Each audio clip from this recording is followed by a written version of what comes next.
All right, turn the music off finally. Hello, everyone. We are here today. Nicholas and I are back, and we've got a special guest whose Wi-Fi, he tells us, is a little spotty. So, can you hear us right now, Colton? I can. Yes. Yeah, I can. Okay, good. But well, maybe he's using that as an excuse. If we ask him a really hard question today, something really, I can't, I'm sorry, my Sorry, what? internet, it's just not working right now. Yeah. So that's actually a good strategy. I like And that. yeah, I can't believe you saw through it already this early on. That was my plan for an easy getaway, but foiled. Uh, Foiled I'm already. All right, here we go. I'm trying to do a lot of stuff behind the scenes. We got a lot of cool things. We're going to be talking about some really interesting topics today. The first big one is going to be about forgiveness with the murder of Austin Metcalf and his father, Jeff, saying that he forgives the murderer. That brought up a lot of discussion. But we're going to do some kind of just icebreaker stuff to start off with. Last week, I made Nicholas do a quiz since I went to New York City. I quizzed him on some sites, and so Revenge time. Nicholas is returning the favor. But I would just want to say, Nicholas, what you're asking Colton and I to do today And the is, audience. yeah, this is so much more difficult than what I just asked you two places, and you have like 8 things here that we've got to Mm-hmm. discern. And Mm-hmm. one of mine was the Statue of Liberty. And I think I mean, okay, let me put the first one up here just to show the audience what we're going to. Okay, so the idea here is Nicholas sent me stuff related to Ireland since he's in Yep. Northern Ireland. And Colton and I have to tell what they are. You ready for this, Colton? I'm depending on you. Let's do it. Okay, here we go. I would not have a lot of faith in me. Now, this I'm gonna give you a hint here. Oh, thank you. This is a very famous location in Northern Ireland. The Dracula movie was partially filmed here, and Game of Thrones was also partially filmed here. Oh, Any guesses? well, I have not watched either of those things. I have no idea. I was going to guess something from Middle Earth. You know, it kind of looks Hmm. like something in Lord of the Rings. Um, Colton, any guesses? Yeah, dude, I'm at a total loss. I'm at a total loss. Okay, so now check this out for a very creative name. This is a location known as the Dark Hedges. the Dark Yeah. Hedges, and what is the Dark Hedges? Quite literally what you see in front of you. It's a very scenic walk. That the reason why most I would say film crews love to use this is to the either side of the hedges. It's just basically open farmland. But whenever you walk down this tunnel of these like hedges, it forms like a mini forest like canopy over you. Okay. So it's just been known as like the Dark Hedges, and this is where most people will go in Northern Ireland to go and get their either engagement pictures taken or their wedding pictures. Oh, interesting. Mm-hmm. Okay. I All can see right. that. So people go to this dark, scary-looking place to get their wedding pictures. Pretty much. It Huh. looks more beautiful during the day. I would say this was probably a picture that was taken later on in the evening. Come on, honey. For our wedding pictures, we're going to go at night to the dark hedges and Mm-hmm. get our wedding photos. Hey, Well, it's a thing to do. it works if you're a vampire, right? Mm-hmm. Like me. That's What's your true. next one? I'm starting to put the pieces together here. Yeah, you never sleep. You live in Ireland. You like the dark Mm-hmm. hedges. All right. The cannons of Ireland. But what are these cannons on? They're on a fortress. The fortress of Ireland. Close. Colton, any guesses?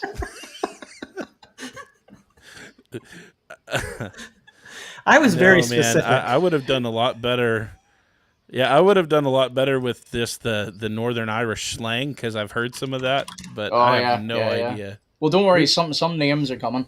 Yeah, So the names are coming. this is the famous walls of Derry. and this is basically where the Williamite War they held inside the famous walls of Derry from oh goodness, his name's escaped me. King James II, whenever he sieged the city of Londonderry. So the walls are still erect to this day, and that's part of the Protestant Catholic divide over here.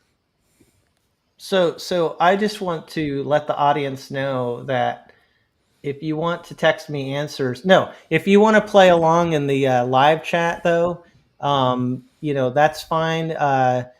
We'll have a little bit of a few second delay here, so we should be able to start guessing before anybody puts an answer there. But we'd love to see if anybody in the audience knows these, because we got a couple more locations, and then we've got Irish names, which that makes these locations seem easy.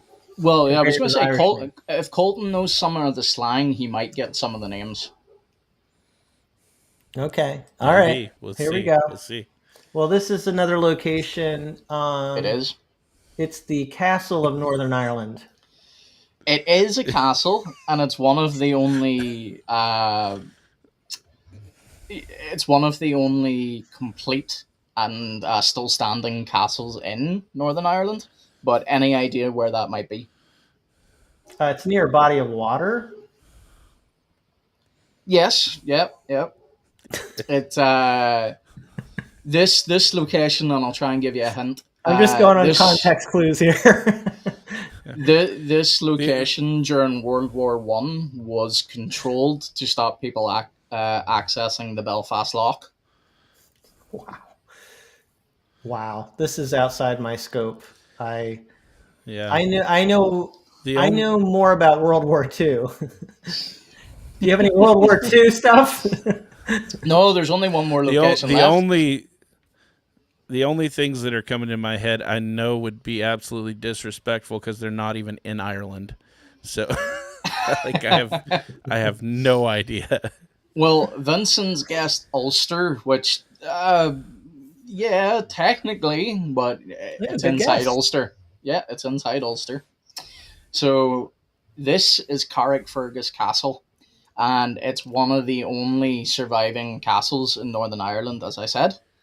And it has been used as a military outpost from like the 1200s right up until 1928.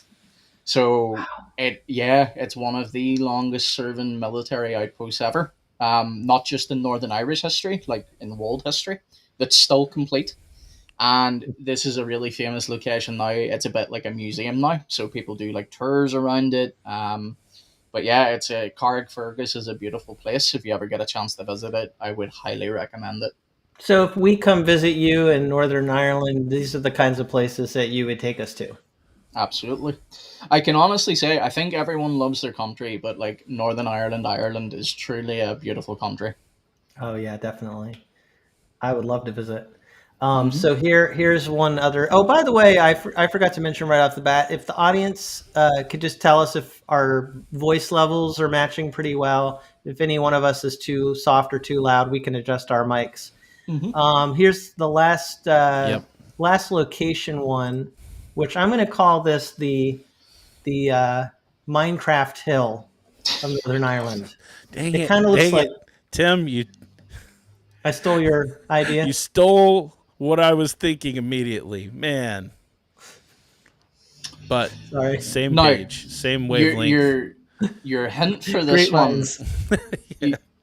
Your hint from this one is Vincent says we're good on X, by the way, in regards to sound and video, which is great. Your hint for this one is the famous story of how this particular location was formed or built was between the war between a Scottish giant and an Irish giant, the Irish giant being Finn McCool. So if that helps you any. So it's formed by a giant? This is the folklore. Yeah, there's something called Giant's Way or something like that. So this is it, but the name's not. It's kind of close.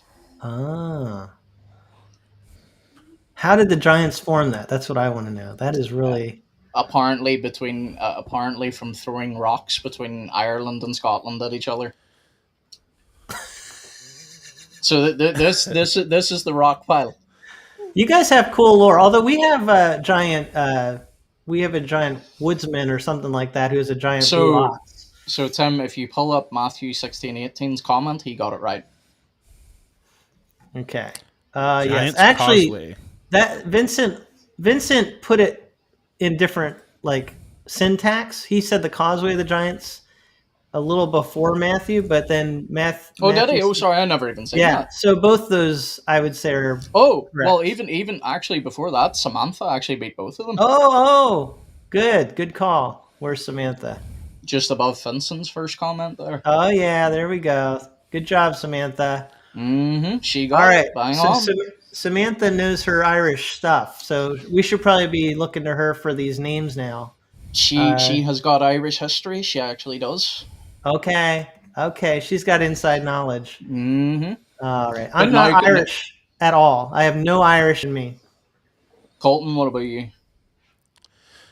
I think I do somewhere down the line. I have no idea. I've never done like a heritage test or anything. Well, I do you know, probably like, shouldn't. yeah. I do know the last name. Yarbro is technically English, as far as I can tell. But who knows? Well, that's actually a good segue because here come the names. All right, let's do it. The first one ends with Yarbro. So what do you know? It's Okay, so here's your only two hints. The first line is a boy's name. The second line is a girl's name. So how do you pronounce the boy's name? Now, I don't really know how the audience are going to be able to play along unless they spell it well, these are phonetically. two different names. Two different names. So you And each of actually these- gave us 8 names then, because I think did. there's 4 slides here. Oh You don't have to use all of them. no, we're gonna persevere through this. We're gonna get through it. Okay. Sent them, so I'm using them. Okay. Right, gents. They What don't is get the any first guy's easier name? either. I think that it starts like this. Did I get that part right? Yeah, That's as far as I'm going. that's a good guess. You would be surprised in Ireland, but yeah, you're correct. Yeah, that's the only. Vincent's- Yeah. Vincent's guessed Todd. Yeah, That's Vincent not said- correct. Yeah. Any I'm gonna try- guess go for it, and Colton. ignore. I'm gonna guess and ignore the D and the H and just say tag. Oh, close. Okay. Is it Taj? Taj? No. So this name, I don't see any others in the audience yet. Vincent said Todd again, but no, not correct. This is actually pronounced Tig. Oh, Tig. Tig. Tig. Yep. Mm-hmm. Yep. That makes sense with the D and the H in there. Mm-hmm. It does, yep. Yeah. Okay, I hear it now. Now, what about the woman's name?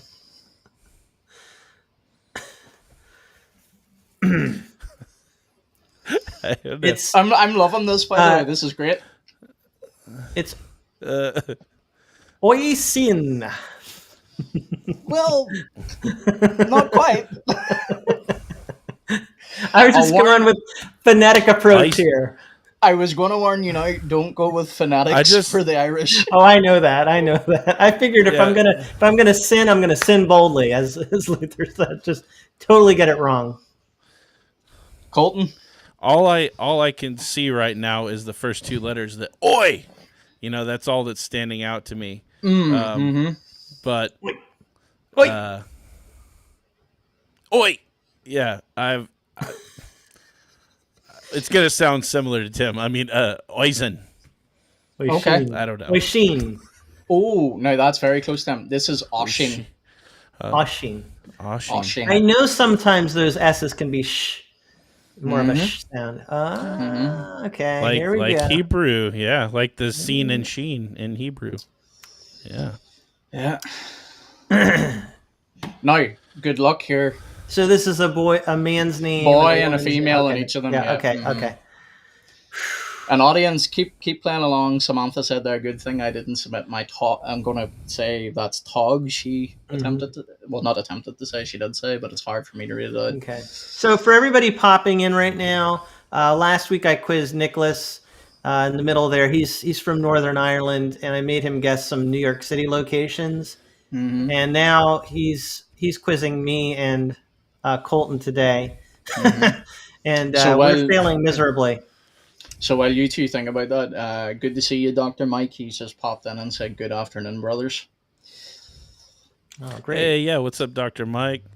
Enjoy and Twice Born. I see several recognizable folks. Mhm. Thank you guys for joining. Yeah. Yeah, definitely. Because after this conversation is going to get spicy.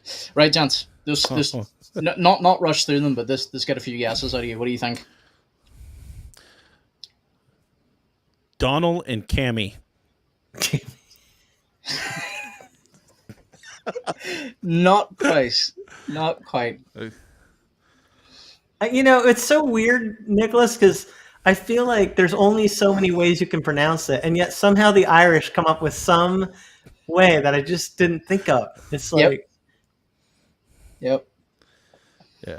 yeah, I mean, I can't. I like can't help Samantha's but guess, think of- Donald, but I feel like it can't be Yeah. that simple. Well, I can't. I don't know. I can't don't help know. but Sorry, see Colton. Donald. Or is it Donald? I was just Or because I Donald? can't help but see Donald. Well, Because Tim, of, you actually, yeah. Sorry, Colton. Go ahead. No, it's okay. It's okay. I can't help but see Donald because of the St. Patrick's bad analogies. So I see Donald and Connell. Is all what I see in my head. 'Cause that's their names. Tim said it partly. Samantha Donald. technically does have it right if she's pronouncing it right, but this is actually pronounced Donal. Donald. Donald. Donal. Yeah. Okay. And now for the female. Makes sense. And yeah, I mean, we can't complain. Donuts are spelled with Ough, so Hey, yeah. Donald. Yeah. that's very true. And what Kaimi. about the woman? Kaimi. That's a common guess. I'll give you that. You're supposed to Yeah. give us easy Man, I things don't and know, warm dude. us up, Nicholas. You're just like, I'm throwing you in the deep end.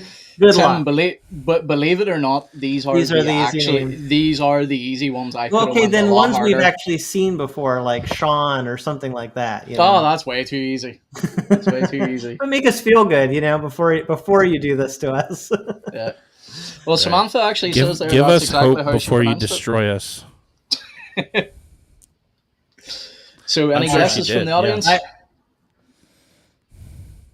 I don't think anybody's going to even have a guess at these. So, this is pronounced Kiva. Okay, yeah. The MH, sure. Yeah. Yeah, Kiva. you're seeing it here, Tim. Can you aren't explain to us the logic of this so that maybe we'll have a little bit more of a hint for future names? Yes. The Okay. logic is we don't spell things the way anyone else spells words. Yeah, we got that. Yeah. Yeah. And by the way, these are the English So- renderings of these Irish names. Like, I could have put this down in Irish for you. So is it possible that people were drinking a lot when they came up Yes. with some of these spellings? Yes. Mm-hmm. Yep. Yeah. Alec there says, I don't see it. I don't blame you, brother. Yeah. Right? Next slide, Tim. Say the second one more time. Let's Kiva. Kiva.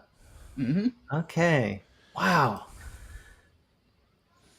No, this first one should be easy for you. Well, based on the last name, I'm just gonna say it's Eric. Not even close. Because it's if there's nonsense correlation, then that could be anything. Oh, you're going to get an army of Irish folk after you now. Because I said nonsense correlation. Mhm. Well, I asked what the correlation was, and you said that they don't spell it the way it sounds. I'm You're allowed to say that. you guys are. I get it. Irish privilege. Irish Any privilege. guesses here, brother? Yeah, man. I just want to say it the way it looks spelled to me, and yes, that's not go going for it. Cathal. I would say more of a T sound though. Yeah, Cattle. Catal. Well, Colton was correct. He just doesn't Oh. quite have the pronunciation. This is cahill. Cahill. So it's Cahill. pronounced. It's pronounced more with a K. So cahill, not cattle. Cahill. Okay, Cahill. Mhm. Cahill. gotcha. Essentially. Yep. No, Okay, so in that case, there- you want to get rid of the T almost. Yeah, almost. Eh, I know. almost. Now, there is a famous actress with this first name, so I forget her second name, so it's not going to be of much use to you. But There's a famous actress? mm-hmm. Ah. I'll look her name up after because I forget her second name. But like, Well, Maybe one it- thing ma- that's making me feel a little better is the audience isn't doing much better than we are. So, no, Yeah. some good guesses though. how many Irish people know these? Is this like everyone knows these? Common, yeah. Okay. So, Samantha's guessed the female name, Yeah, Maeve. Maeve. Yep. Okay, well, we only have one more slide that we have to Yep. endure. And just to say, yeah, Vincent's spelling, his alternative spelling is more how it's pronounced, cattle. Okay. Oh, okay. All right. All right, here we go. Final slide. Last one. Put us out of our misery here. Now, here's a hint for you. It's not pronounced this way, but this is the Irish version of St. Patrick's name. Oh, okay. So, Padrig. No.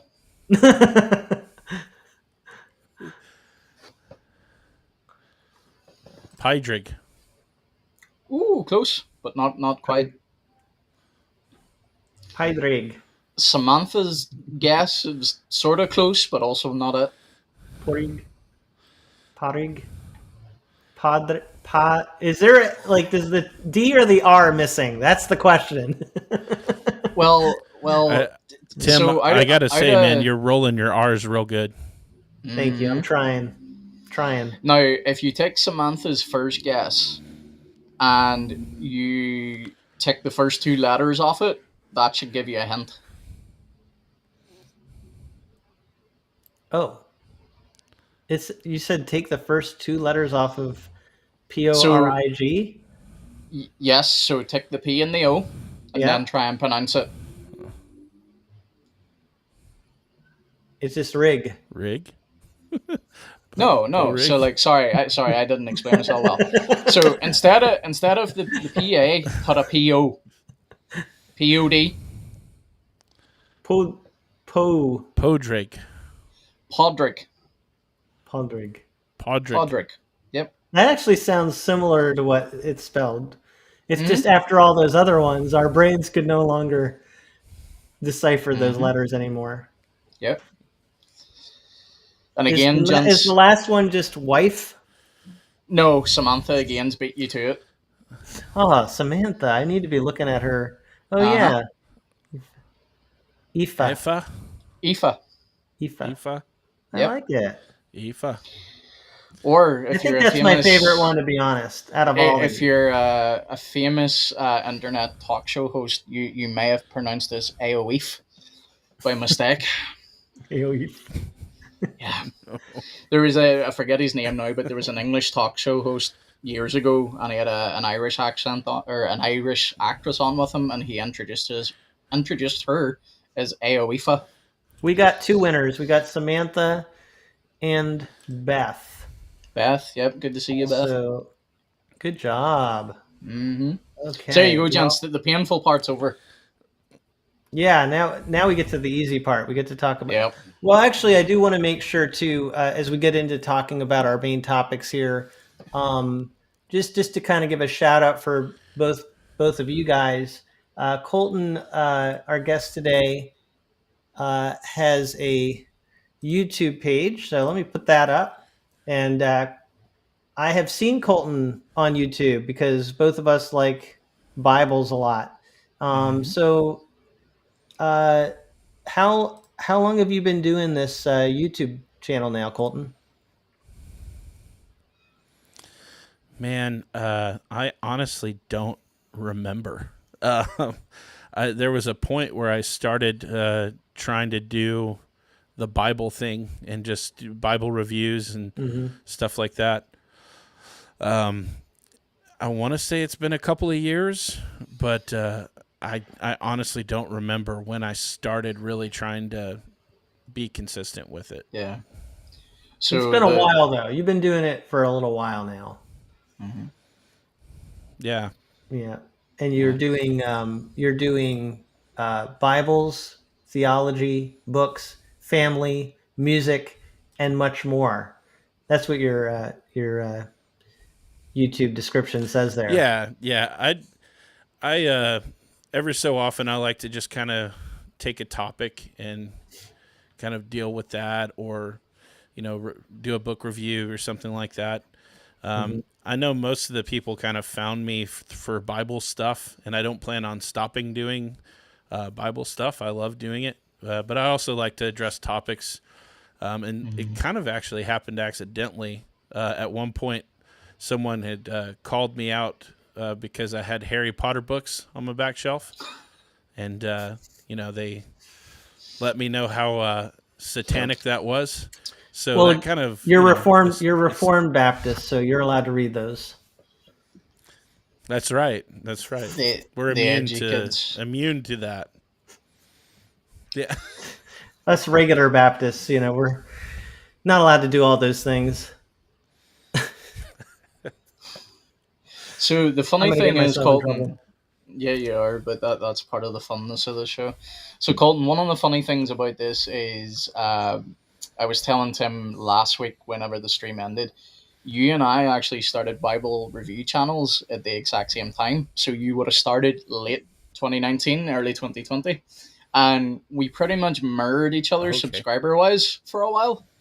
And then I quit. And then the next thing I looked and I seen your channel go, woo! So you've started to take off, brother, and you're putting out excellent content.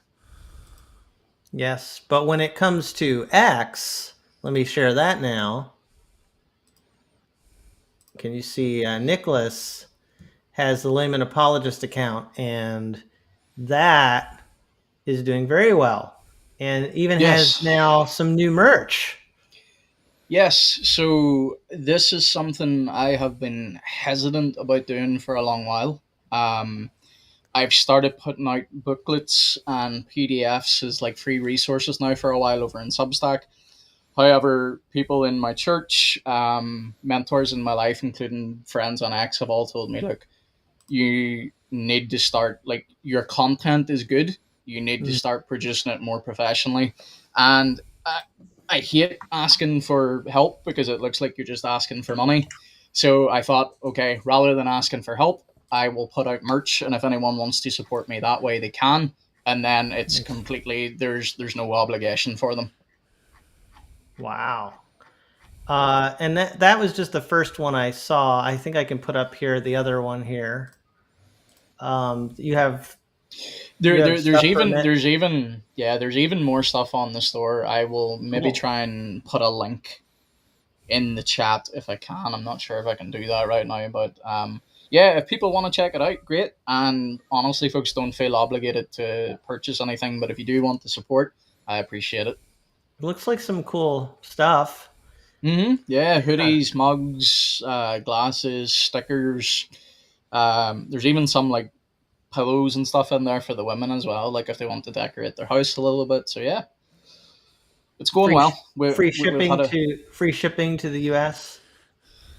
No, that's a question. I'm not sure. Like, so I've got two distributors. So there is a US distributor and there's a Europe distributor. So if you're ordering in the US, your shipping should be fairly cheap. Yeah, that's cool. That's really awesome.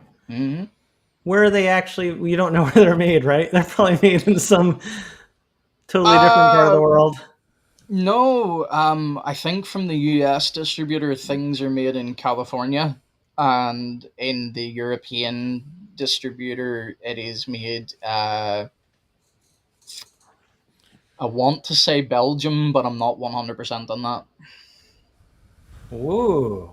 So, if I want the Belgium edition, I need to maybe fork up some extra money. but then I get the Belgian-made Well, product. all the content should be the same materials. It just like I've chose items. So the way that's particular online store works is you can make things purely for the US or purely for Europe, or you can choose the.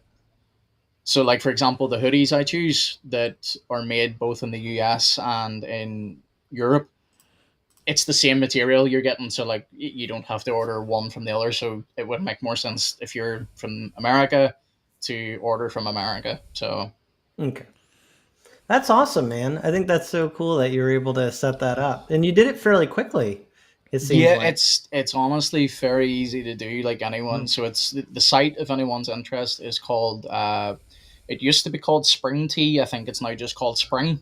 And if you want to make your own merch, all you honestly have to do is get your logos, upload them, Wow. create a lineup, and like they'll price things very high for you. I have put everything down to like a bare minimum, so like they make a profit, I make a tiny little bit of profit, and that way you guys aren't getting charged an arm and a leg. But honestly, if anyone has like a YouTube channel or whatever, like Colton, Tim, I would honestly recommend checking it out, because your supporters do. Like I was shocked. Like I've already had quite a few orders in. And And the you've good got thing Rolo. is, yes, Rolo was the most requested one. So The yeah, dog. That's awesome. yeah, he's lying over here now sleeping. So, but yeah, honestly, That's cool. it's been a true blessing, I do have to say, because like I think all three of us gents are the same. Like we don't really want to ask people for money, so at least this way you can help support me and get something in return. So thought it was a good compromise. We can get your money, but do it in a way that everybody wins. Yeah. Yes. All right. I'm going to show a controversial tweet now from Colton. Here we go. Chicken nuggets are useless without dipping sauce. Now, we actually talked about this before we went on the air here, so we know the story behind this a little bit. But this is the kind of I was complimenting Colton. This is how you have to communicate on X. That you can't like just give an opinion in some sort of soft, nuanced way. It has to be matter of fact. It has to be categorical. It has to be a universal, absolute statement that there's no exceptions to. So therefore, if you eat nuggets without dipping sauce, then Colton has basically said you're eating something useless. So you tried this recently? Correct. You tried this recently, Colton, correct? You tried it without dipping sauce. I did.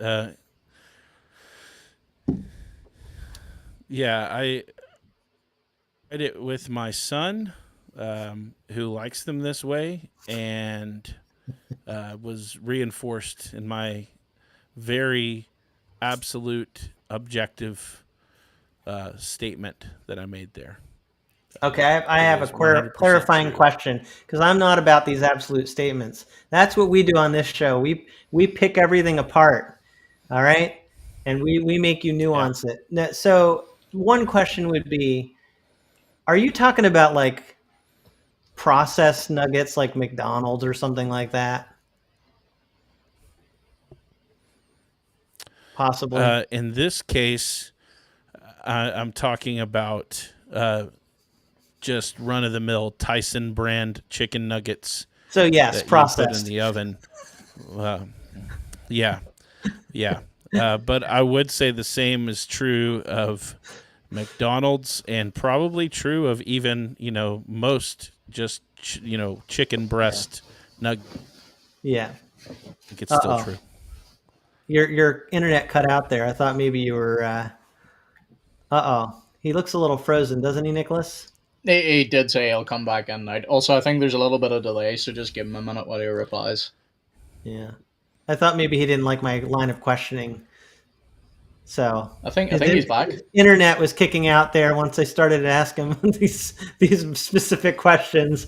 I agree. I think that a lot of the nuggets, when we think chicken nuggets, they really are just highly processed, and that's not very good. That being said, like if a nugget actually was made with juicy, good chicken, that might work. That might work. But most nuggets, you need something on them because they're not. But interesting. Your son actually prefers it without sauce. So Yeah. Yeah. all right. He's very particular, very plain. I would argue he doesn't like flavor. Okay. Well, technically So- he does. He likes the chicken flavor. Yeah, everybody agrees with you, it looks like. I'm seeing in the comments, people are definitely agreeing with your assessment. So far, we have no controversy. All right, I've got to find some controversy here. So let me try this one. Here we go. Now, this is going to be more controversial for you two. Just so everyone knows, my background is I would just call it normal Baptist. These are the weird Baptists here that I'm with. These are the Reformed Baptists. So here we go. We've got Papists aren't Catholic, the East isn't Orthodox, and Baptists aren't Reformed. Any comments? I'm going to let Colton go first because I'm going to play devil's advocate for the classical ponderer. You're actually going to defend everything he's saying. Yeah. Yeah, that's what I said. Yeah. Everything? You like the Papist part? Everything. All right. Yeah. I will just speak to the Baptist part. The other ones you're okay with, right? I will speak to the Baptist part. I have the internet's cutting Catholic out again. and Orthodox friends, and is it? No, I'm kidding. I'm saying that's what you're about to tell me. Oh yeah. Now I have Catholic and Orthodox friends, and they know I disagree with them. But as far as the Baptist part goes, I actually did a video on that specific topic. Can Baptists be reformed? Mm-hmm. And the long story short of my answer is I don't care. And what I mean by that is the title doesn't really bother me one way or the other. And I think you could say technically, yes, Baptists are, if you go back to the early London confessions, they were called particular Baptists. I'm totally fine with that title. It doesn't bother me at all. So, but do I think the term Reformed Baptist is going anywhere? No, I think it's here to stay. So, and I do think that Baptists are, in a sense, heirs of the Reformation, that we definitely are. All right. Well, awesome. Here's my contribution. It's in print. What is a Reformed Baptist? So it must be a real thing. Yeah, Tom Hicks. It must be a real thing because someone's written a book about it. Yeah, certainly people do call themselves that. I like Tom Hicks. He's a sharp brother. He's a really sharp guy. Mm-hmm. Yeah, I'm making my way through it. I don't know if I will ever identify as a Reformed Baptist, but certainly a lot of my beliefs line up with. I'm in the covenant theology chapter, so that's interesting one for me because that's not my background at all. I've come from a dispensational background. We are going to talk in future episodes about eschatology and our hermeneutic of Scripture in those areas, so that'll be interesting. But save that for another day. Anyway, Nicholas, you're gonna basically say that Reform doesn't go with Baptist. Well, no, I'm gonna play devil's advocate for a little bit. Tim, pull up Alec Boyd's comment for me because he's actually got it spot on to what the classical ponderer is actually applying. He's doing what Joel Webbin and the likes of guys normally do, and it's very good marketing. So what he's actually arguing here is whenever he says the Papists aren't Catholic, he's applying that to the sense that we as Protestants would say we are Catholic. We would also say we're Orthodox with a little O. So he's pointing out that Catholics aren't Catholic and Orthodox aren't Orthodox because the Protestants we're Catholic. We have the Orthodox faith. But then he is also saying in Colton's already addressed this, and he's already give Colton. I watched your video on this, by the way, brother. It was excellent. So I would honestly, if anyone in the comments who's watching is not familiar with Colton, go check out his channel. He's got great videos. But this is what my Presbyterian brothers would say, and I understand why they say it. The idea of Baptists calling themselves Reformed these days, my Presbyterian brothers find that, I don't want to use the term disingenuous, but what they would point out is that there is a lot more to being Reformed than just having Reformed soteriology. So they would say Baptists did not come out of the Reformed tradition. They were an offshoot later on. But they would argue that those who call themselves Reformed Baptists should use the term particular Baptist. But like Colton said, I honestly don't think the term Reformed Baptist is going anywhere. So yeah, but that's I think Tom Hicks in the book does address that concept too, about how they related to people in the Reformation, and there was actually a lot more amicability than people might realize with Baptists and other groups. So I haven't read it, but yeah, might be for those interested in the subject, definitely worth looking at.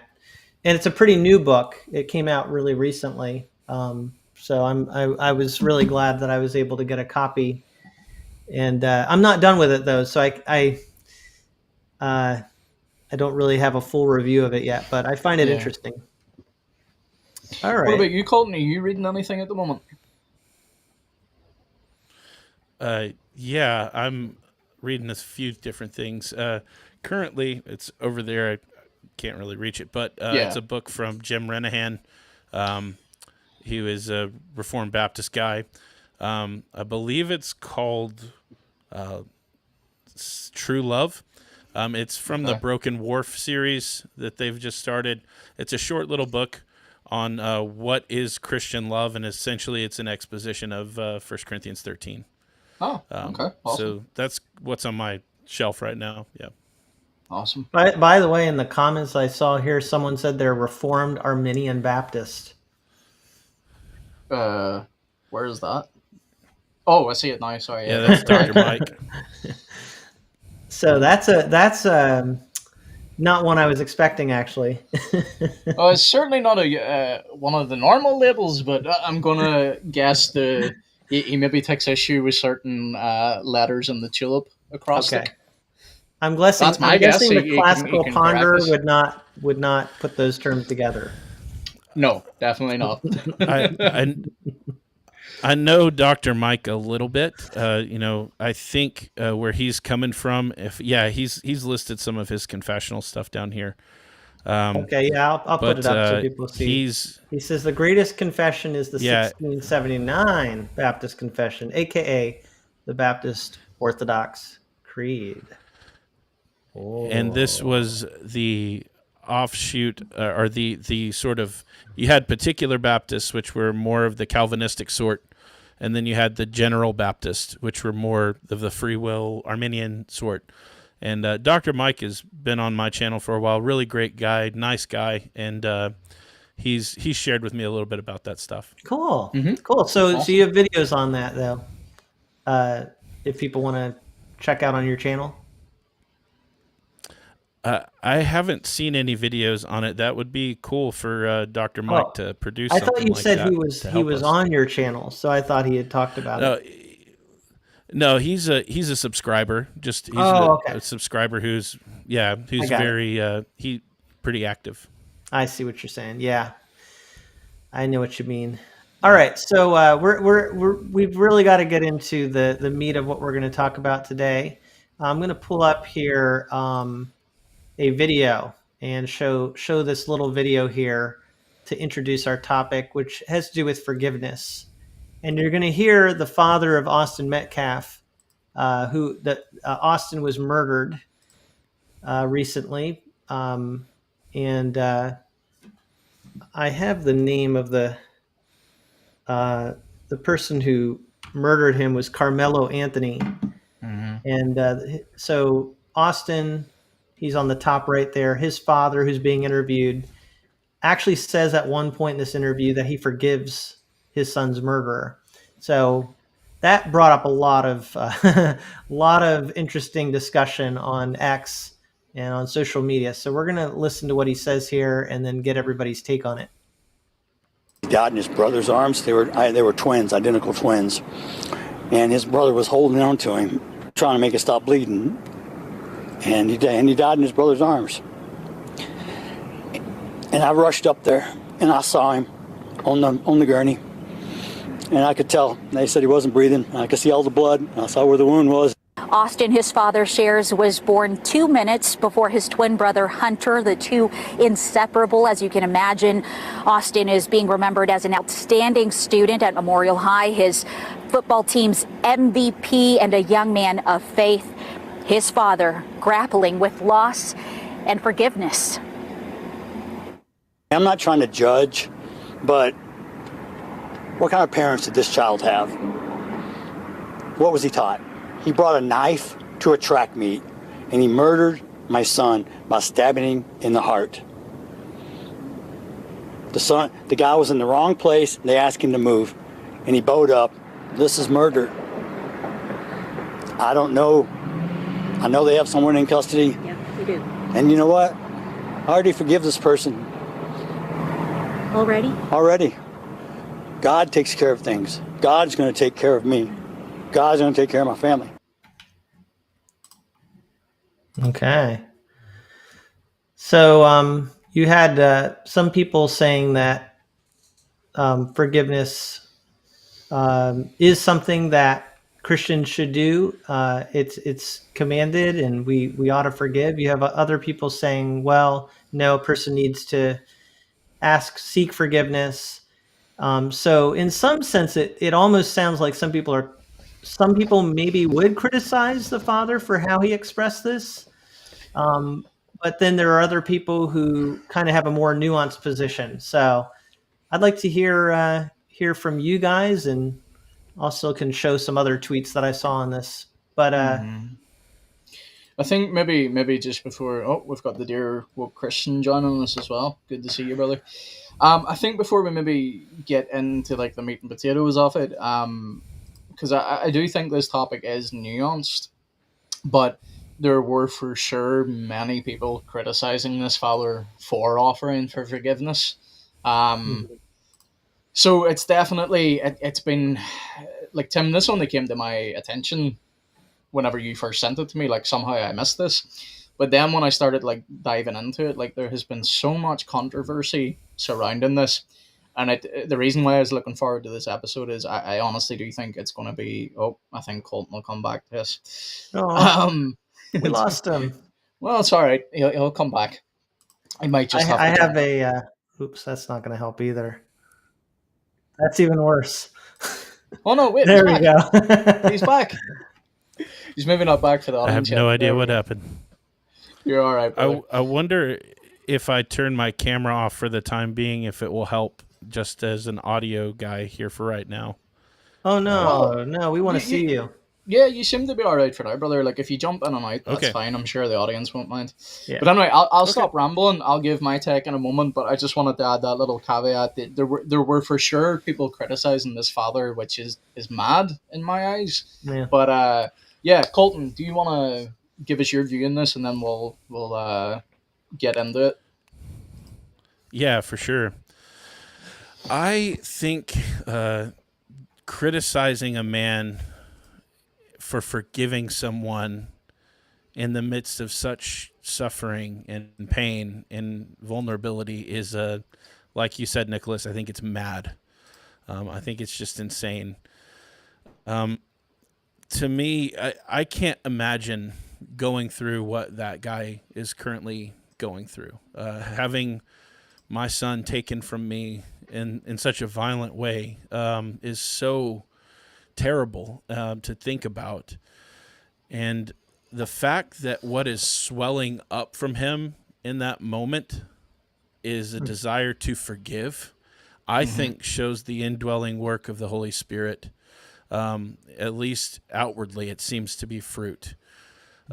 because that's not something that is natural to man. It's not natural to us to want to forgive when we've been wronged. And to me, I just see it as such a connection to the gospel. And I know we're going to talk later about, what does forgiveness mean as far as when, is it ever appropriate to not do what this guy did? Like, is it ever appropriate to feel wronged and just want to sit there for a minute? And I think that's a fair question. But certainly I think it's ridiculous to condemn a man for expressing this heart of forgiveness. My take is I would want to lift it up as say, this is something only the gospel can do in a person's heart. And I think it's beautiful. Yeah. So, Colton, you hitting something interesting there. Like, you and Tim can speak to this. Like, you guys are both fathers. I'm not. And Colton, you kind of already said it, but like, if you, and I want to be careful what I said just after the stream Tim and I did last week on empathy, but like, for lack of better words, if you were to put yourself in this father's position, do you think you would have said what this guy said? You're asking both of you. I honestly both have of you. No idea. Yeah. I don't know what I would say. I don't know. You're asking if this happened to us, would we say what that father said? Just because, you're both fathers, so like it's not something that. It obviously. It's hard to know what you would do in that situation, but I think in a way I get it. I get what he's doing. I feel like when you are at a moment of your deepest loss, it really forces you almost to consider what the Lord did for you and just the sacrifice he did on your behalf. And it's almost like there's this automatic connection in my mind. And I think that's what the father was getting at. It's like I really sense something very Christian in what he was saying, like the sacrifice of your son and just being able to entrust that to God. I think he did say that in the clip there, like, I trust God with ultimately what happens, which kind of speaks to something we'll talk about, I'm sure, even a little more here, but he's essentially saying God can take care of the justice part. I can leave that in God's hands. As a person, as a father who loves my child but knows where my child is, I don't hold anything against this murderer personally. I think that's what the father was saying. Forgiveness, though, is a term that has a pretty broad range of meaning, and I think it's one of the reasons people are talking past each other a little bit in this conversation. Yeah, and I think that's probably. Sorry, Colton, go. I'm sorry. Yeah, I'm lagging behind on so. Tim, I don't know about you, brother, but I remember when my first child was born. My wife and I have 4 kids, and but the first one, there was something different. And when my son was born, I remember feeling emotions that I'd not felt before at the same time that were insane. And I don't know if you can relate to this, brother, but like for me, it was an overwhelming sense of love for the child, and also an overwhelming sense, and this is going to sound weird, but an overwhelming sense of my potential to be violent. I know that sounds strange, but it was, I will kill anyone who tries to hurt you, sort of just overwhelming, even though I hope I would react the way that this father did. I know I may have, that was hyperbole, by the way, when I was talking about I will kill it. That's just, but it's that sort of Papa Bear, really protective thing that came out. And so that's why I say I hope I would react like this guy did. But I can see, I would have a lot of grace for someone who didn't. You know what I mean? For someone who was struggling to forgive, if that makes sense. Yeah, and that's why I asked both you guys that question, because like in my head I know what my answer would be, but it's different. I'm not a father. Like I could place other, friends or relatives in that position, and I could answer from that stage. But like, I don't think it's shocking that you use the term, and we'll be careful because we're on YouTube here, but the fact that you could unalive someone, yeah, that's a very, that's a, don't worry, we're enough into the stream, it won't affect it, but it's it's a human emotion that is very deeply rooted in us. We are protective over our loved ones. That's why I honestly think it's commendable, so commendable that in this moment, and I cannot imagine how that man's feeling, that he could stand there and say, I forgive my son's killer. Like, that's heart-wrenching in a lot of ways. Yeah. But the controversy of this is what surrounds it. It's this man is being criticized for forgiving. So this is where now probably the conversation is probably going to get a little bit more intense. But like, Tim, earlier you had definitions pulled up of forgiveness. Do you maybe want to go over those again, or? Yeah, sure. I can even share it here. Oops. Sorry, it takes me a second to get it up. But here's the Webster's dictionary. It says to forgive is to cease to feel resentment, which is what a lot of people are defining this. It's I'm not going to hold resentment against this person. But then there's more of another, like, to grant relief from payment. This idea that you're not holding someone to justice might be another way of putting it. I think those are two different definitions that you could give for forgiveness. And not having resentment, I think that's what that father was actually saying. I don't think he was saying, I don't think this person should have to serve time or do anything, or that they're never going to have to worry about God's judgment. He's saying, I, as a father, don't have resentment. I understand that there are things about this situation that I don't even know as a person and as a father, and I'm choosing not to personally hold that against him. I think that's the sense I'm hearing from him. But that's one definition. That's not all the definition. Forgiveness also has to do with justice. It has to do with accountability before God even. And I think that's a different definition too that we have to think about in this when we're talking about forgiveness. Yeah, for sure. This is why I was saying, so I've had a few conversations today online with people about this topic. Forgiveness is not a flat concept biblically. Like, there are categories involved, like how God chooses to relate to us and our sin and forgive us. That's a category that we can talk about. How brothers interact with one another in regards to forgiveness, that's another category. Then a believer forgiving an unbeliever, that's another category again. I think this is where, because he's going to come up eventually, but there was a tweet from Joel Webbin that's went pretty viral. We were discussing this behind the scenes, but hopefully now we'll bring the audience into it as well and hear what they have to say. But I think part of the problem stems with there are multiple facets to forgiveness, and sometimes I think people treat forgiveness as like it's just this level, no, we forgive anything and everything. But we'll get into that conversation now. So yeah, so should we forgive anything and everything? What do you think, Nicholas? Good. Well, we're starting with me. Fair. So this is what I mean by categories. So, Tim, are you able to pull I've got it here. I can just read it out. But are you able to pull the Bible up for us? Sure. It might take me a little bit, but yeah. Matthew. Go to Mark 11.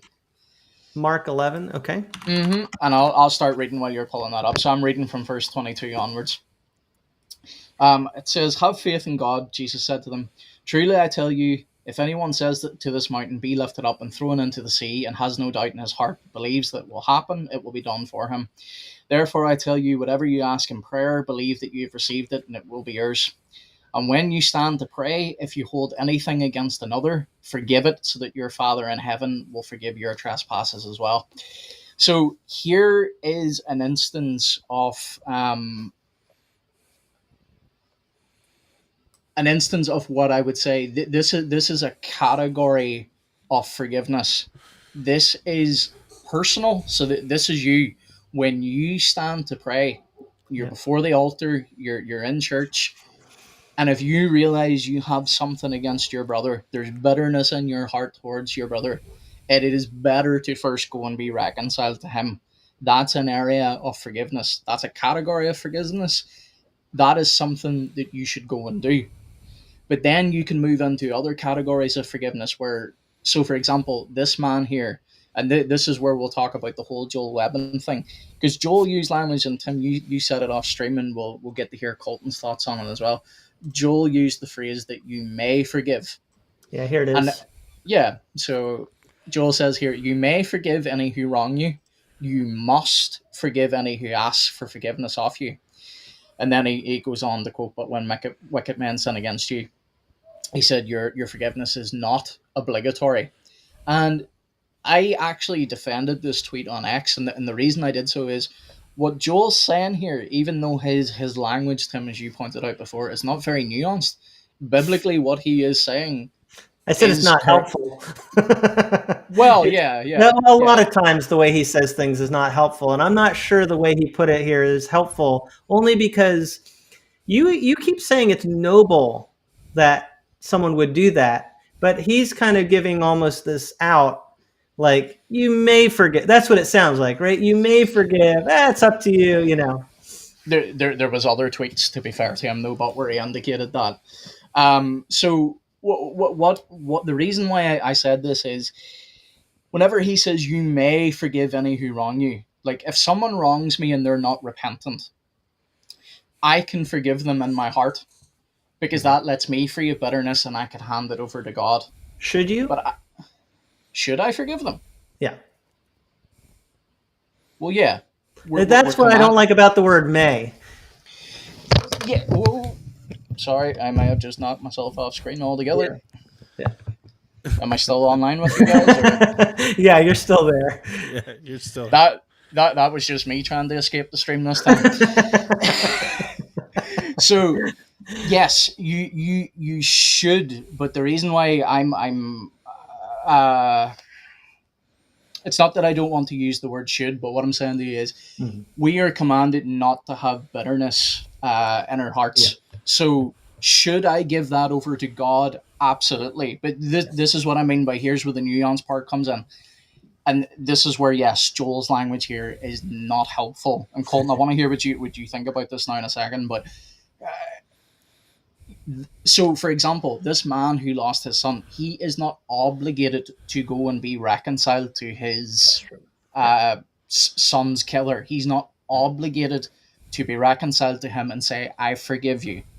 What he has done is he has said, I've forgiven the young man and I've handed it over to the Lord.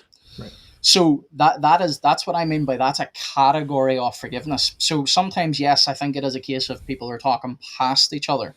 Yeah. But you are not commanded in the sense that it is an absolute, and this is why he uses in the next line that you must forgive, because Jesus tells us those who we must forgive. It's those who repent. I get what you're saying, but I the more I think about this, so I said it's not helpful language. He's using the same word twice. If there's two different categories of forgiveness, you should specify that. Because if you're basically saying don't hold resentment in your heart, that you should do that. None of this may stuff like that. That should be the impulse for us as Christians. It's what we're called to do. And yes, the Bible sometimes, as you said, does use the word forgive.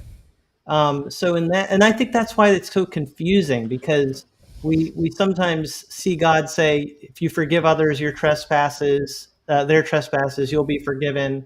We're called to forgive others in the Lord's Prayer. And as you pointed out, that other scripture talks about it too when we're worshiping. Yeah. But I totally agree that there's a sense of forgiveness where we're talking about reconciliation. So yeah, but even that, I feel like there is an obligation that we should have this desire for reconciliation. In other words, if we and Joel does say that you must forgive anyone who asks for forgiveness. So I think we're all agreed on that as Christians, and I do appreciate that he says you must forgive for anyone who asks. That's actually that's a biblical statement. I would say the first one I'm not sure it might be true in a way, but the first statement I wouldn't say is strictly biblical, whereas the Well, second statement is more biblical. That's my take. Well, yeah, I'm going to push back on that in a little second here because I see some comments disagreeing with what I said as well, and that's fine. But I want to hear what Colton has to say on it, and then I'm going to push back just a little bit. Yeah, I think this whole thing is really hard not to also view just in light of the Sermon on the Mount. It's just really hard not to view it in light of Jesus' teachings of do good to those who curse you, forgive those who wrong you. If anyone slaps you on one cheek, turn the other. And I know that that's not talking about, a totally pacifist attitude in all things. There's nuance and there's context to what Jesus is saying. But I think it's really hard to, in light of the gospel, and I know and to Nicholas's point, I've heard you say, and I agree, that the way God forgives a sinner is so different than what humans could possibly conceive of. But I think also at the same time, for me, that's fuel for, man, I'm a wretch. Like I was the worst. I deserved nothing, and yet he sought me out and forgave me of my sins when I was actively his enemy. And so I can't help but apply that to this situation here and just go, I understand, that there can be difficulty with forgiving a person who has wronged you. But I do tend to agree with Tim. I think you may forgive is a really weird statement, which I'm not surprised to see by Joel. We talked about this before we went on that it's possible Colton has some slight disagreements with Joel Webben. Yeah. I'm sorry. What'd you say? It cut out for a second. It really did. I was understating. I said it's possible that you have some slight disagreements with Joel Webben based on our conversation before we went live. Yep. Slight. More like mountainous, Okay. but yes, we'll go with slight for the internet's sake. Yeah. So what I would say to this is just for those in the audience, just in case you think that I am in 100% lock statement here with what Joel has said, I'm not. I'm not a Joel Webben fan, but I'm also not a Joel Webben hater. So whenever I say he is correct here, I am not saying that everything that he ever says is correct. I'm saying in this statement he's not wrong. His wording is it's not great, but where I believe he's coming from is whenever he goes to Tim, could you pull up Luke chapter 17 for me? Yes. So this is going to be chapter 17 of what book? Luke. Of Luke. Yep, and if you could read verse 1 to 3 for me. Oh no, sorry, 1 to 4. Okay. Let me Is it up there? Yep. All right. And he said to his disciples, temptations to sin are sure to come, but woe to the one through whom they come. It would be better for him if a millstone were hung around his neck and he were cast into the sea than he should cause one of these little ones to sin. Pay attention to yourselves. If your brother sins, rebuke him.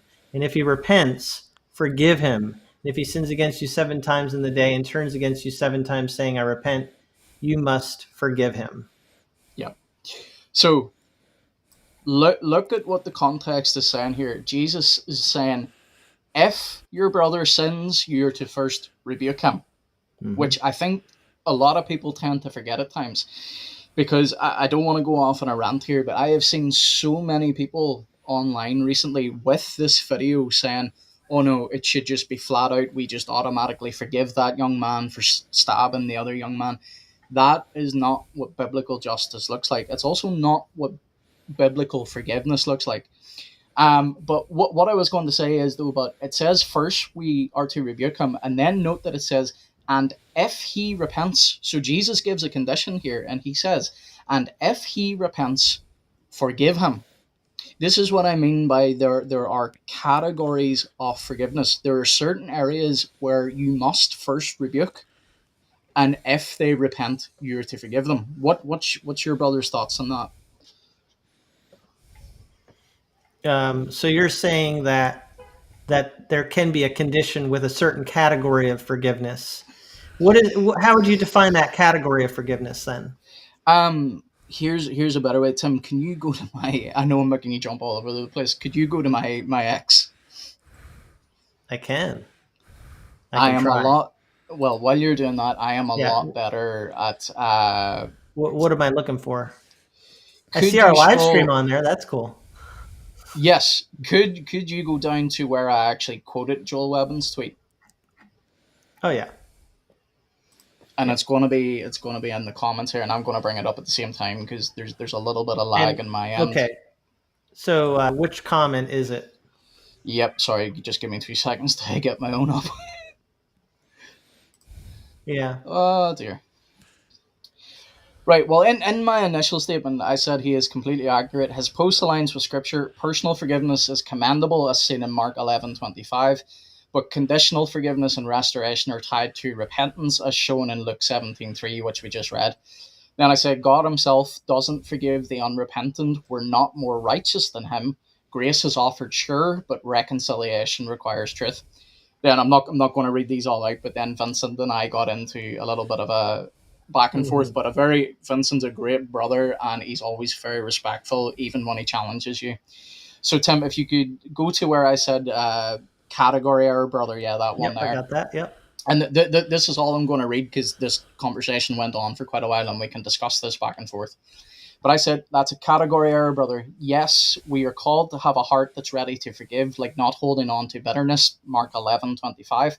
But that doesn't mean that full forgiveness and restored relationship just happens no matter what. So, i.e., no, just, it's just automatically forgiven, nothing happened. Where am I? But that doesn't, Jesus also said, if someone sins and repents, then you forgive. God doesn't forgive the unrepentant, and we're not more loving than God. There's a difference between letting it go in your heart versus reconciling with someone who refuses to own their own sin. Both matter, but they're not the same thing. As I say respectfully, you're making a category error and flattening out forgiveness. And then I quoted Luke 17:3 again and pointed out that it says, if he repents, forgive him. Mm-hmm. So it sounds like you're saying that the category of forgiveness has more to do with reconciliation than. Well, yes, pretty much. That's what I say. Yeah. Sometimes, I think people are talking past each other, but what I'm pointing out is, and Colton mentioned this a little while ago, and this is why I want to jump back into Colton as well here. Colton pointed out that I said earlier that, how God chooses to forgive us is he tells us to repent, and then he tells us, he also enables us to do so. So I'm not getting into an argument over, how that works or what that looks like. But what I'm saying to you is forgiveness does not automatically, what's the word I'm looking for? It doesn't automatically look like. So, for example, if I place myself in that father's position, my son has just been that thing that's happened. It doesn't just automatically look like I'm like, you know what? It's you're forgiven. It's just flattened out. No justice happens. That's more where I'm coming from. Yep. And I actually think if everybody was really straight on their definitions, there'd probably be a ton of agreement among Christians. Should we be bitter? A lot of Christians would say no. Did this guy do something that was noble? A lot of Christians would say yes, it really reflects the heart of Christ. God was willing to send his son to reconcile us to him before we did anything. But can there be reconciliation without repentance? No.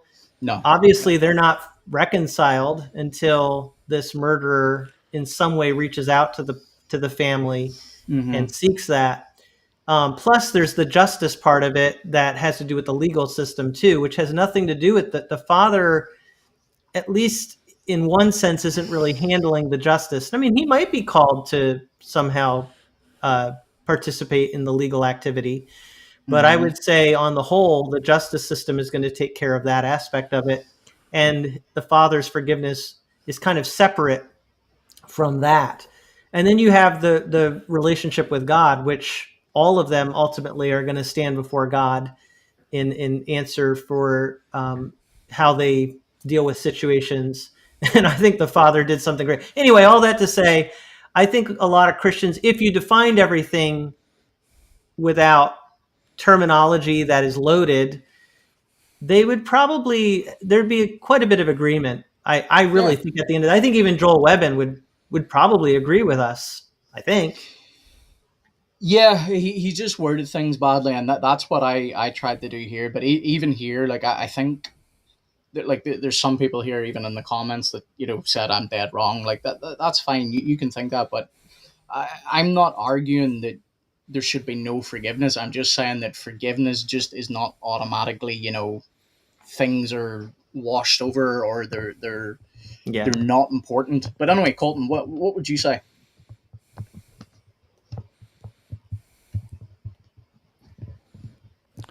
I'm sorry, you guys were kind of warbly. Oh, sorry, brother. In my headphones, we have to repeat everything. It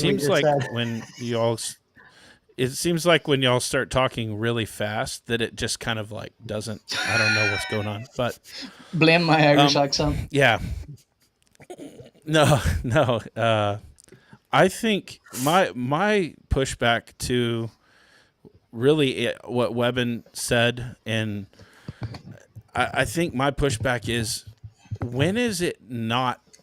Or let me word it this way: when is it beneficial to not forgive? Like when is that virtuous? This is what you're referring to. Is it something that's virtuous? Mm-hmm. Yeah. So is there any reason why we shouldn't seek forgiveness, or seek to forgive? And I say that as someone who, again, I understand the need to give someone grace after something like this happens. So like if the father is struggling, just like I don't know, I'm angry at this person right now, I think that's okay. There's biblical precedent for righteous anger.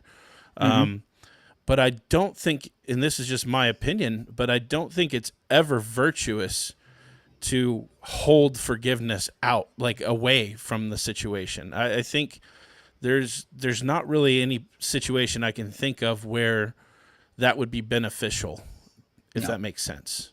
Yeah. So, for sure. But if we're talking about it, in terms of just being able to understand why a brother like this dad, for example, if he were not able to forgive this person right now, that he was really struggling, if that's what we're talking about, then I think we should all be able to understand that. And that would be a very difficult situation to be in.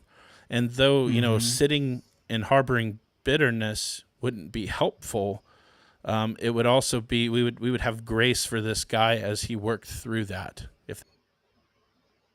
He'll come back to us. Oh, we keep losing him. That's too bad. Hey, look at this. I got just us now. He'll come back. He'll come back. But he's back again. There we go. But no, I was just saying, like, he makes a really good point. And like, again, let me clarify. Like, I'm not saying that there's, and I know you gents don't say this, I'm saying this more for the audience. I'm not saying there's ever a time that you should withhold forgiveness. That's not my point. I'm saying what Joel initially responding to was the people that were saying, how dare this man, just be able to automatically forgive his son's killer. So yes, in typical Joel fashion, he hasn't worded it well, but I don't want to apply motive here, but sometimes it may be, because it generates more interaction when things are a bit more controversial. Yeah, and it brings up really, really true. So, for example, here's a question I was going to ask, and if Colton is able to make it back, he can answer too. Mm-hmm. Even if we forgive someone in sense of resentment, should we think in that in terms of never holding people accountable? Like right? I mean, like, I know that there are situations where I can forgive someone. I know I'm not resentful toward them, but I know for both of us, it's going to be better if they're held accountable. If they do something like that they're struggling with and it's affecting our relationship, I could be totally forgiving. That doesn't mean I let them abuse me or hurt me or other people. There still can be Yep. accountability, even if you Yep. have a forgiving attitude. Mm-hmm. So you guys, okay, you're nodding, so you totally agree with that. Yeah. Yeah. I Yeah, feel like that it's might be something that needs to be thought of here when we're talking about, because I think some people, that's what they're getting upset by, right? Like, yeah, no accountability. it's that idea of like, and sadly, this is more common in, and I'm using the term evangelical, uh, very broadly here, but it's more common in that sort of area for people to think of forgiveness as just, I've been in churches before when I was very young in my faith where I was told that, no matter what someone does to you, you just automatically have to forgive them. And that's actually very harmful, because like, and that's the reason why I went to Jesus saying, you're actually to rebuke people. Right. That's what people forget. You Yeah, are that's the called to rebuke. accountability. Yeah. Yes. So that's why I say, like, it's very nuanced, and whenever We I could keep even, saying, in like, some cases, take it to another brother if they're not repenting, yep. and then if it's, we're talking about brothers and sisters in Christ, that there are even cases where um, we need to bring it before other people, and Mm-hmm. in some cases that if they're ongoing in their sin, that there's Mm-hmm. church discipline. Yeah. Well, speaking of that, you're both pastors. So Colton, let me ask you this first, and then I'll ask the same question to Tim. Pastorally, how do you handle situations? Now, I'm not saying you have to give us like an exact example of something that happened in your church, but just pastorally, how would you go about trying to have reconciliation between brothers if one of them is unrepentant?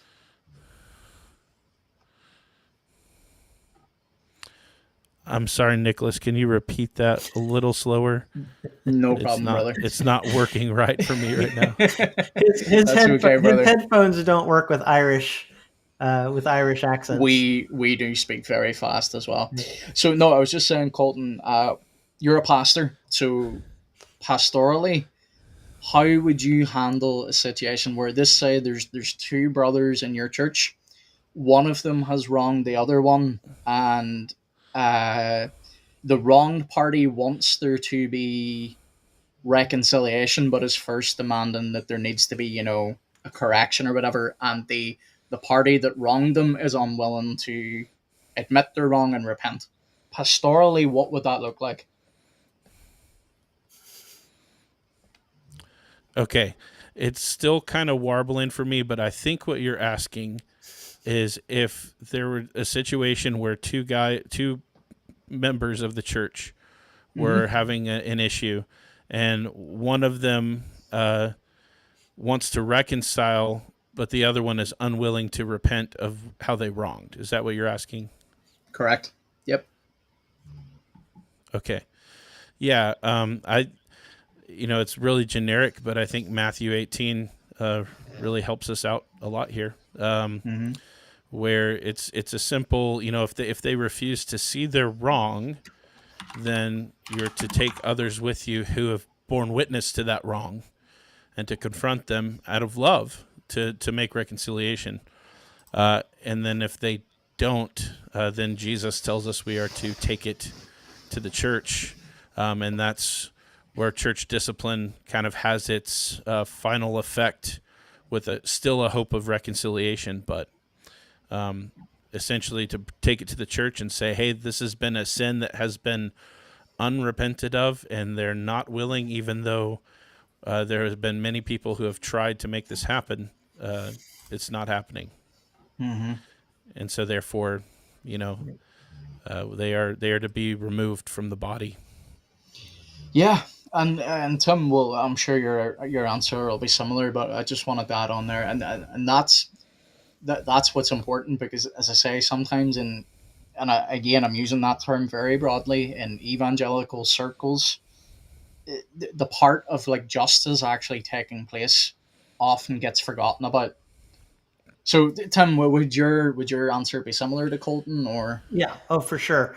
I mean, the only thing I would say too is like it's talking about sin. Okay. It's not talking Yeah, about, yeah. oh, I didn't like what they did, or they have a different opinion than Right. me and it upset me. No, it's talking about actual sin.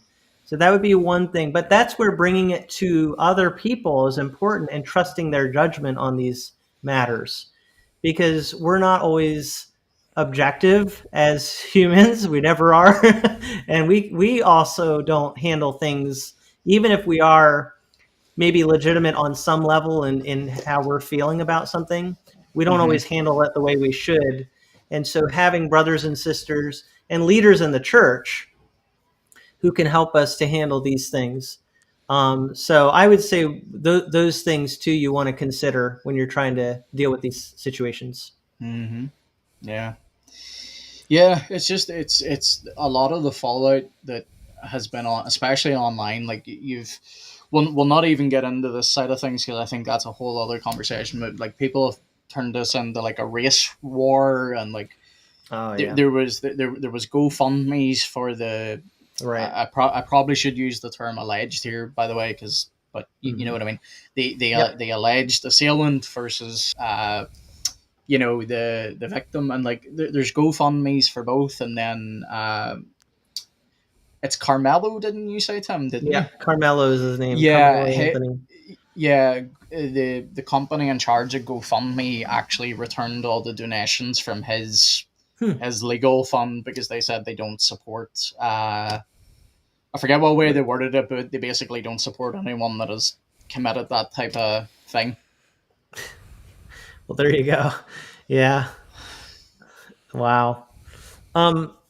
Yeah, it just shows you how complicated it gets, all of these different factors. And these are like just the atmosphere that we're in. And that's what our conversation, if people didn't catch it the last couple weeks, we talked about the book The Sin of Empathy, which really delves into like the cultural moment that we're in and how that affects even how people perceive offenses and things like that. And that's really important for this too. But certainly the racial stuff, it's just a real touchy and inflammatory topic right now. It's just not what the father needs right now. Like I saw. I don't know if you gents seen this, but like the father actually reacted in another interview, seeing people making it about race, and like he rightfully rebuked them and was like, "This is not what it's about." And yeah, it's just mad. Like we said this at the beginning, and like Colton, you said this as well, but like it's so strange to see people get upset at a man forgiving someone. Yeah. Like it goes to show you like how foreign it seems to be to like our fallen nature. So I think it speaks to justice, and that's the reality. Like it reminds us like sin does have a payment due. And I think that's why they're rightfully upset on behalf of him. But if they listened and they understood, this is where I said it's very Christian, the way at least I sensed he was responding. He said, I can trust God. He wasn't saying no justice should be done. It doesn't matter what happened. He's saying, I'm trusting God. That's what Paul tells us to do. Vengeance belongs to the Lord. Vengeance is mine. I will repay, says the Lord. So it's totally acceptable to, and we as onlookers should be thinking that too. Like God will take care of it ultimately. But I think if you look at it from that big picture, then you can understand how he could also say, because I entrust justice to God. But that also brings in, this is the gospel, right? Like, that's why Jesus uses, and weren't you going to talk about this? Or you were studying this, I think, with your family devotions, Colton. There's a parable about this, right? About like the way we've been forgiven versus how we should forgive others, right? I hope he can hear me. There's just a lag with him, so just give him a second. Oh, no, he might have frozen again. The parable. Per Colton. Every time we ask him the question, his camera cuts out. But all right. Yeah, Vincent named it here. He's back. Did you hear what I asked you, Colton? I heard nothing, and you guys are never going to have me on again. No, not at all. You'll definitely be on. You're forgiven. You're totally forgiven. Thank you. You didn't hear it. I was just asking you maybe to share what that parable that you were studying with your family and how that relates. Yeah. It was Jesus' parable of the unforgiving servant. Yep. And in the parable, the servant required, he owed a great debt to his master, and the master was going to sell him and his family. He asked the master to give him more time. He asked for patience, and he was actually met with an even greater thing. He was met with total forgiveness of the debt. But then he proceeds to go find one of his friends who owes him money, a much smaller sum of money, and Jesus says he even choked him and got violent with him and demanded, pay what you owe. And he asked for patience, and Jesus says that he gave him none and put him in prison. And then when the master found out, he was indignant that he had been forgiven such a debt, and he would not also practice the same forgiveness with his friend. So, and then it ends with that glaring statement of, if you expect, essentially, if you are going to be forgiven, you must forgive, is the idea. And that's been something even for my children that has been a lesson for them that's harder. It's hard. It's shown that it's not natural to all of us. It's not natural for us to forgive. And that's one of the reasons I think it's in the Lord's Prayer. Forgive us our debts as we forgive our debtors, right? It's something we need God's help to do. We need his forgiveness, and we need him to empower us to forgive. Yeah. And I think when we get the perspective God gives us, like you just shared in that parable, Jesus is reminding us, okay, if you're thinking about justice, you need to also think in terms of how God's justice works towards you. So for those of us struggling to understand where the Father is coming from in this, I think that really helps. What does our sin deserve before God? And if he is willing to forgive us an enormous amount, then even someone murdering someone in a relative sense is it should help us to see, okay, my forgiveness of that person is actually less of a debt than what I owe to God. Right. Yep. So, Yep. Right. And I think back to some of the criticism against this guy that just doesn't make any sense, because the criticism that's been leveled against him has really been accusations of, like, you're weak, you're not very masculine, Yep. you've essentially become sissified in your thinking, and I would argue it's the exact opposite of what's happening. That forgiving someone who didn't ask for it, but forgiving them in your heart, is a very masculine and Christ-like thing to do for a man in this case. Yeah. It's like,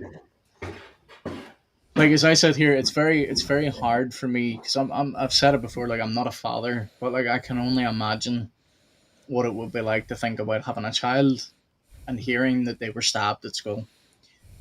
Yeah. I can tell you now, I don't think my first reaction would be, I forgive the person. Like, I'll be honest, I think I would struggle. Oh yeah. Like, Well, I don't. I think what that man was saying on camera was not easy for him to say. Oh yeah, no, definitely not. I that's what I said. I could kind of get what he was doing. It reminds me, maybe I did I share that story in a previous week? I know I did, about Mm-hmm. Corrie Ten Boom, right? Yep. And like, it actually took her reaching out her hand and shaking the man's hand. She actually said, "I didn't feel like forgiving, but when I shook the man's hand, God filled me with." And I think just the act of saying, I'm going to leave this in God's hands. Yeah. I think that helped him to get to the point of saying, you know, I forgive this person. And I don't think he meant I'm reconciled to him. He just No. meant I'm not going to be bitter about it. And I thought that, you know, Mm-hmm. that's exactly what we should do. Like, Joy made a great comment there. It says, if you want to pull it up, Tom. This one? Yeah. Mm-hmm. It just shows how far away our society have fallen away from God. Yeah, because like Colton pointed out all the stuff that I saw as well. Like, Tim, I don't know if you saw it, but like, so many of the comments, the ones that weren't necessarily about the race, were, you know, condemning the man for forgiving them, calling him weak, calling him a sissy. This is not, you know, true. And it's what was more baffling to me is I even saw some Christian comments in there from people who, well, I'll say they profess to be Christian, should be a better way of putting it, but I even saw some of them saying, you know, that this is not on, like, how dare you, you know, forgive your son's killer or whatever. And it's like, that part shouldn't even be up for debate. It's I don't know, it's so baffling. It's like, these situations they're always emotional anyway, but it's just, this is where the rubber meets the road when it comes to your faith. Do you practice what you preach? Oh yeah. Yeah. It's a really tough situation, and I think you know, I'm glad we talked about this today, because this is where, like you just said, we can think of Christianity in theory, but in real life situations where we're dealing with things, it can be just very, very, very challenging. And I think this situation was one that touched a lot of us, because it's right there in front of us, and we can relate to it. We can relate to it. You know, if you're a father, if you're a parent, if you're, you know, just seeing two high schoolers, and the way that all transpired. So very relatable, and we definitely need to keep everybody in prayer in that situation. Yeah, yeah. It's and that's the main thing. Like, Colton, I don't know if you saw any, but like, barely any of the comments was people saying, you know, this pray for the family or anything. It was mainly vitriol. Yeah, I did notice some of that. It's just so strange. It's so strange, man. Mm-hmm. And this is on X, I assume that you're seeing a lot of Yeah, this. yeah, Well, that yeah, explains primarily. it. Yeah, I think just unfortunately, Yeah. and like, I, you know, we could probably talk on this all day, but just so we can keep this on track a little bit, there seems to be a real movement that recently of like, I don't know what way to put it other than angry young men who are, in not so many words, essentially rebelling against the faith by saying, you know, things like this, like, how dare you forgive? And it's like, Right. wait, have you read your Bible? It's easy, though, don't you think, to read the Bible, and begin to just kind of excuse the things, or kind of twist them around that we don't want to hear, and then focus on the parts that we do want to hear. I mean, I feel like that's what can so easily happen with a lot of these things. Mm-hmm. Yeah.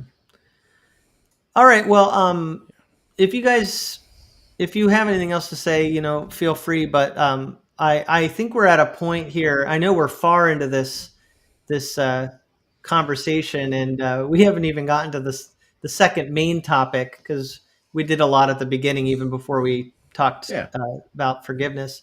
Now, are you guys wanting to kind of go on at this point, or do you think we should wrap up for today? No, I'm down to go on. It's up to Colton. He's the guest, but I'm happy to continue. I'm having a good time with what I can hear. That's my only difficulty. Okay. Yeah. All right. Next time, if I ever join you guys again, I will be sure to do this at my home where the Wi-Fi is much more stable.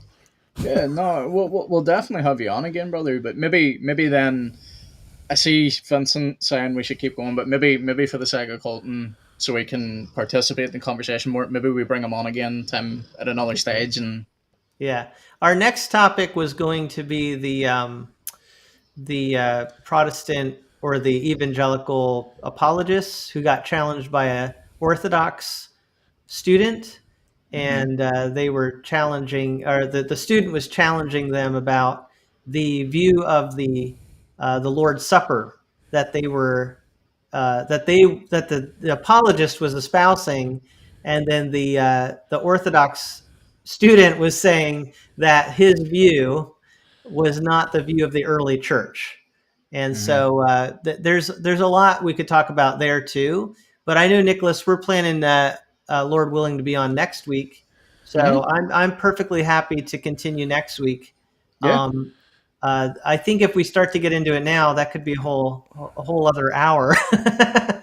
Oh, it definitely could. But I just think it would be great to get Colton on again. I almost said Vincent because I'm looking at these comments here, but no, I think maybe so Colton can get more, because I know, brother, you're struggling to hear us. And yeah, well, if Colton is available for next week, we could do part 2 next week, so we can talk about that after the program. But I think we'll wrap it up here for today, just because it's already been getting closer to 2 hours now, and I really appreciate everybody who has listened today. So I think we're going to just divide it up into part 2 for next week. We had to do that with the book review too. We keep taking a long time, but well, from a lot of the feedback I've been hearing, people have been enjoying the long form discussions. So yeah, I enjoy it, and I probably could handle. I just know that it's probably not going to be short because we're going to be talking about the Lord's Supper. Yep. So I think maybe do next part next week. Sounds good to me.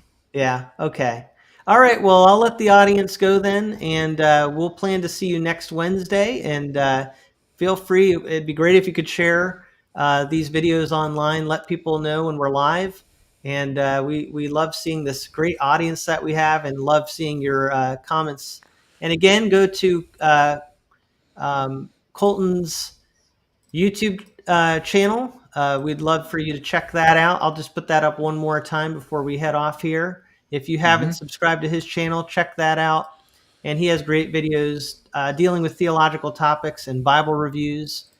And then also, I had mentioned earlier that Nicholas has merch that he has on his X account now that you can purchase Layman Apologist T-shirts and sweatshirts and mugs and all that sort of thing.